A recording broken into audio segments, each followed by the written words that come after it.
PM Modi के रूस दौरे के बाद भारत और रूस के बीच संबंधों की बात शुरू हो गई है। रूस और भारत की दोस्ती के किस्से दशकों पुराने हैं। जब भारत की अमेरिका से नहीं बनती थी तब रूस ने भारत का साथ दिया था। कई मौकों पर रूस ने भारत का साथ दिया है।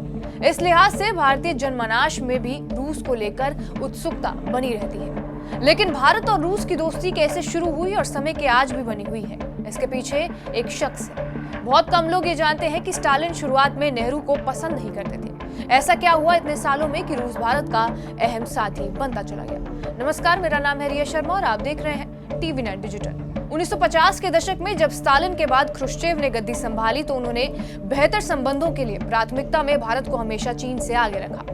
वैसे ये जानना रोचक है कि कैसे स्टालिन को आजाद भारत साम्राज्यवादी शक्तियों की कठपुतली लगता था। सर्वपल्ली डॉक्टर राधाकृष्णन के बारे में हम बस इतना जानते हैं कि वो भारत के पहले शिक्षा मंत्री थे, लेकिन उनका नाम इससे भी बड़ा है। उनकी ख्याति विदेशों में भी एक बड़े शिक्षाविद के तौर पर फैली हुई थी। एक दार्शनिक तौर पर विदेशों में उन्हें खूब सराहना मिली। राधाकृष्णन एक राजनीतिक के रूप में काफी चतुर थे।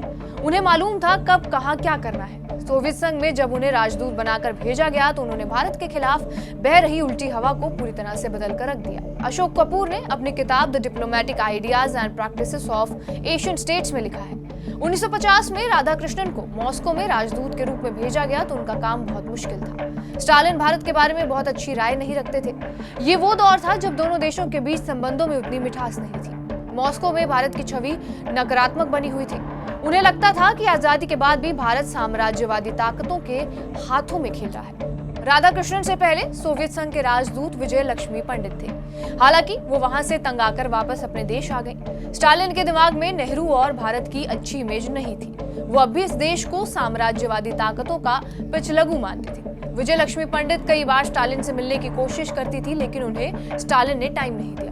2 साल बाद ही विजय लक्ष्मी पंडित भारत लौट आई और इससे स्टालिन और ज्यादा नाराज हो गया। राधाकृष्णन जितने चालाक थे उतने ही डिप्लोमेटिक और फिलोसफर भी। ये वो दौर था जब रूस में दार्शनिकों का बड़ा सम्मान हुआ करता था। टॉल्स्टॉय और दोस्तोयेवस्की जैसे दार्शनिकों की रूस में बड़ी ख्याति थी। राधाकृष्णन ने माहौल बनाना शुरू कर दिया। मॉस्को के राजनीतिक सर्कल में उनके बारे में प्रोपेगेंडा फैलाया जाने लगा कि वो रात में केवल 2 घंटे सोते हैं, रात भर दर्शन की किताबें लिखने में बिजी रहते हैं, दिन में राजनीति की भूमिका निभाते हैं और इस तरह से रूस में राधाकृष्णन की चर्चा होने लगी। राधाकृष्णन की यह स्ट्रैटेजी भारत के लिए काम आने लगी। स्टालिन से राधाकृष्णन की मुलाकात हुई और तुरंत समय दे दिया गया। अपनी आदत के खिलाफ स्टालिन राजदूत के साथ हंसे भी और खूब बातें भी की। स्टालिन को लगता था कि भारत में अंग्रेजी भाषा का राज चलता है। उन्होंने पूछा, आपके यहाँ कौन सी भाषा में काम होता है? राधाकृष्णन ने चतुराई से जवाब दिया कि देश की सबसे लोकप्रिय भाषा हिंदी है। इस पर स्टालिन खुश हो गए। राधाकृष्णन 2.5 साल मॉस्को में राजदूत रहने के बाद देश आने वाले थे। 8 अप्रैल को उन्हें भारत आना था और महज 3 दिन पहले उन्होंने स्टालिन से मिलने की अर्जी दी थी। राधाकृष्णन को समय मिल भी गया। स्टालिन इतने कम समय में किसी विदेशी राजदूत से नहीं मिलते थे। स्टालिन से अपनी आखिरी मुलाकात में राधाकृष्णन ने भारत के बारे में मॉस्को की जितनी भी भ्रांतियां थी सब दूर कर दी।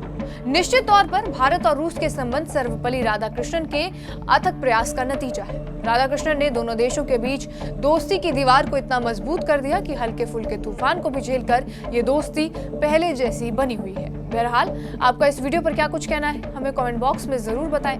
बाकी देश और दुनिया की तमाम बड़ी खबरों के लिए बने रहे हमारे साथ TV9 डिजिटल पर।